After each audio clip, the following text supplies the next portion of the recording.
listening to the HR Mixtape, your podcast with the perfect mix of practical advice, thought-provoking interviews, and stories that just hit different so that work doesn't have to feel, well, like work. Now, your host, Shari Simpson. Joining me today is Prakash Vyas, a technologist, business transformation leader, and strategic advisor at Skillibrium. His experience spans over 30 years from technology startups to large corporations. Additionally, he is an author at the Enterprise Times and is featured in Forbes, Computer Weekly, and ERP Today, just to name a few.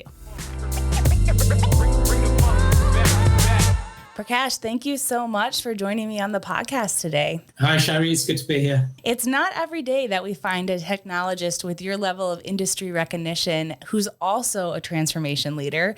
So I'm really excited to hear a little bit more about your secret sauce to harmonizing those two worlds and, really how can HR aid sales leaders in doing the same thing? Yeah, well, harmonizing the worlds is interesting because when you take business and you take technology, they, in effect, define each other. The consumer demand really tells the suppliers what they should be building. So they build stuff which really gets the market excited. The consumers use it, and the way in which they use it often is different to the way the suppliers intended it. So you've got this rotation of innovation on the part of the consumer through use and innovation on the part of the supplier. And in business, you've got to be attuned to both of these. I couldn't agree more. And I'm curious, in your experience, how do sales leaders usually interact with HR? I think about this from how HR professionals can really shake things up and do a better job of supporting sales performance in an organization. What I've just described suggests that businesses are all about people and talent. And so they need to be held right at the center of what any organization does. Now, if you look at businesses today, they're digital businesses. That's what our sales leadership work in. That's very different to the businesses that existed, say, 10 or 15 years ago. Unfortunately, most organizations see HR, dare I say, as a back office function, and they treat them as a back office function. And by that, what I mean is they use them mainly for administrative tasks. But if you actually get curious about the skill that HR have, they should be right at the front of the organization, because this interplay between what a company says and does and the way the consumers take a product or service, it's central to actually what HR can actually advise you in. They've got talent here. So sales leaders, what they should be doing is embracing HR, the insights HR have around best practices to develop their people, and use that as a value proposition to develop their products and services more specifically for the consumers. It's funny you mentioned how much sales has changed. I was just joking with my sister the other day. We had a set of encyclopedias in our house when we grew up that was purchased by a door-to-door encyclopedia salesman, right. Which doesn't exist anymore. And we had a laugh about that. Isn't that a great example? I mean, if you look at the companies today, if you take the encyclopedia example, you have the front office, which is the door-to-door salesperson that's got the encyclopedia. And then what they do is they provide you with the goods. And then there is some fulfillment on the back end where, that's shipped to you and you get invoices and everything. Everything's very disconnected. And nowadays, companies, they're digital. So the front office, the mid office, and the back office, they've all merged into one transparent organization. So if you could get those encyclopedias today, for instance, from a retailer like Amazon, everything now is completely changed. The distribution of the content to you, the visibility of what Amazon does in terms of the logistics, these are the modern day organizations. And sales has been hit a lot by this change. And this consumerization of IT and business is actually driving a lot of the change we see in sales. You've worked with startups to giants like Dell, EMC, and Splunk.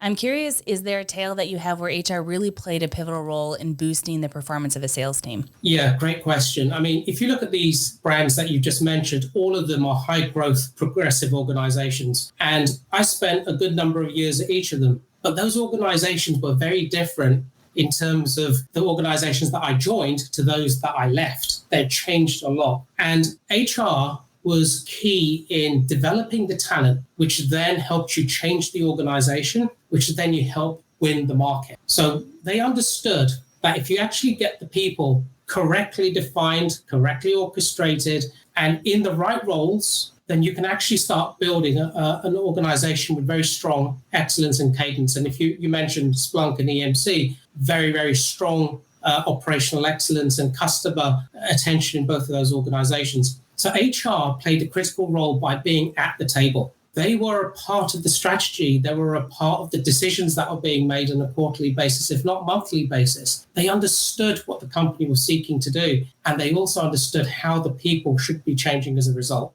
You mentioned, joining an organization and it being different when you leave it. That kind of makes me think about how much we've seen changed in the technology space in general with AI and automation. With your background as a technologist, how do you see those trends helping HR enhance that productivity of sales leaders? Well, AI, like other technology trends, is a capability. And what it does as a capability, it offers you opportunities. So in terms of HR, it gives you insights into what's happening in terms of your organization, what your people are feeling, how they need to be developed, how they need to be supported in a way where all of that information that you couldn't get and curate before can be made available to you in the moment. And in making that available to you in the moment, HR can start rethinking about their contribution to a business, their processes, and actually start being more, they could actually start being in a role where they're supporting the front of the business with their best practices and skills and experience. So I've been in HR a little over 16 years now. I did a short stint in my HR career in some business-to-business sales in a dual role. And I always think about how HR can be better at supporting a sales organization. So here's the question. If you are just starting out in HR supporting a sales role and you've been handed the task of revamping your company's approach to sales leadership, what's the advice you have for them?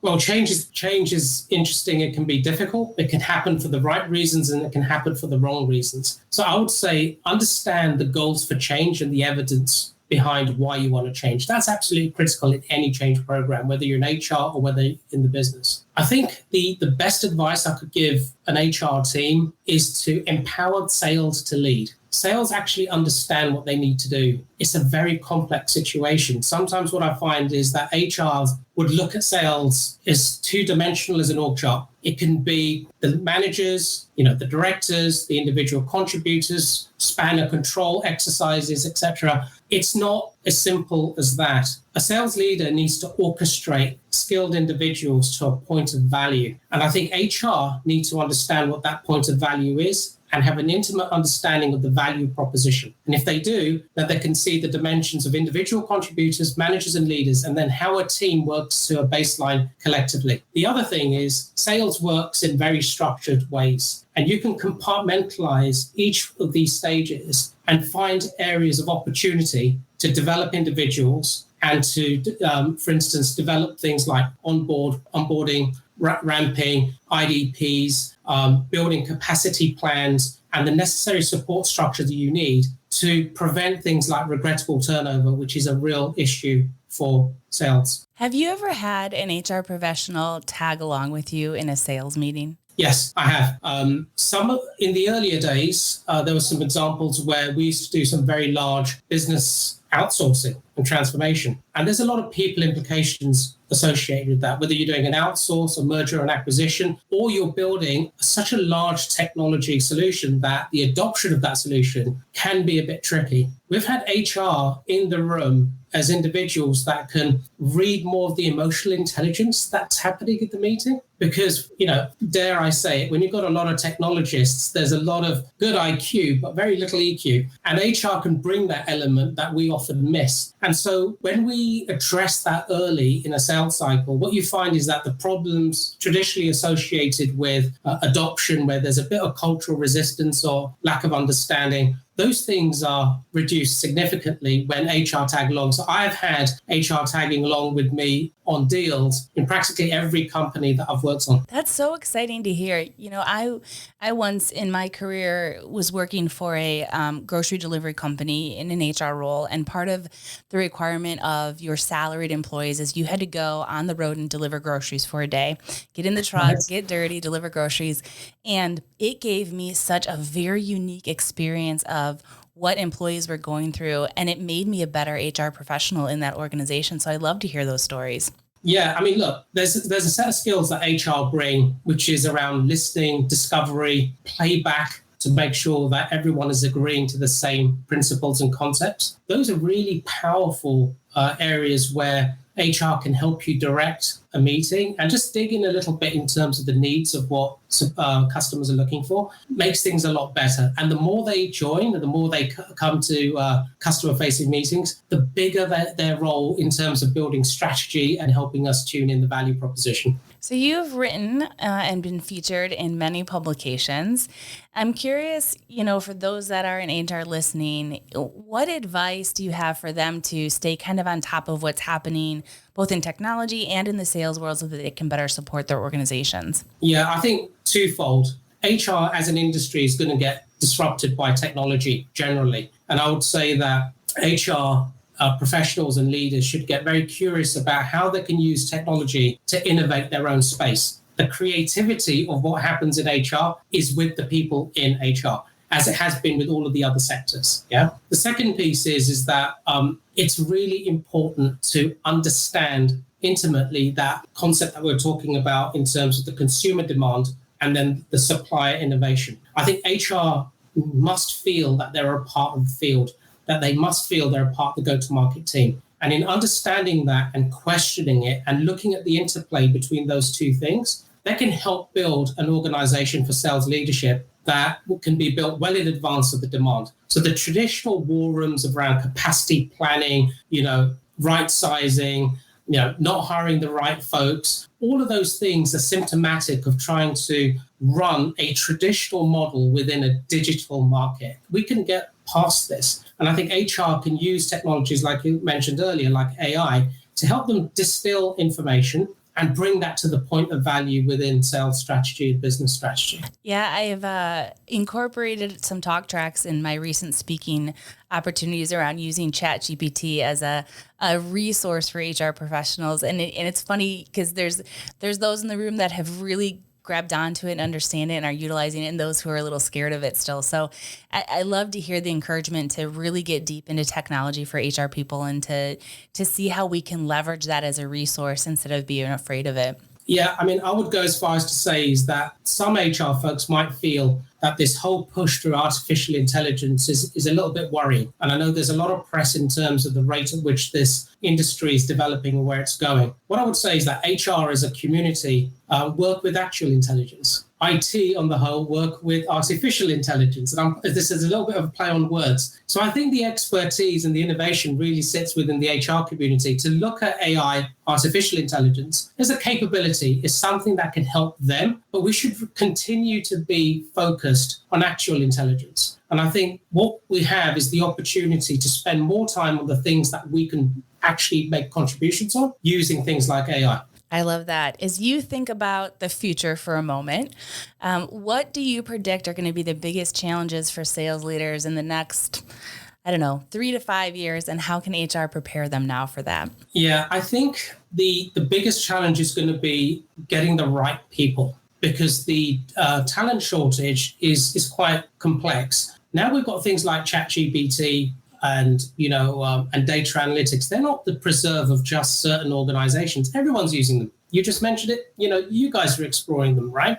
And so you've got very critical technology skill sets and experience that are in demand everywhere. Now, this is very different to what it was before. If you remember, like 10, 15 years ago, if you're looking for a banking professional, guess what? Banks are going to hire them. But banks are hiring the same people that retail are hiring, hospitals and healthcare are hiring, right? So HR need to understand what makes my organization different. And by listening to what sales leadership say, because sales are with customers all the time, they've got the feedback, they've got the actual intelligence of what's happening in the market. And hearing that, they can then start developing protocols and they can start developing plans that can support an organization to build a unique identity. In the same way HR used to provide support, and they do provide support, to build individual development plans, they can extend this to make an individual business plan. And so I think this is going to be critical in the next 5 years, that HR are there pushing and innovating with sales to build an organization that becomes a destination employer for the talent that's in shortage.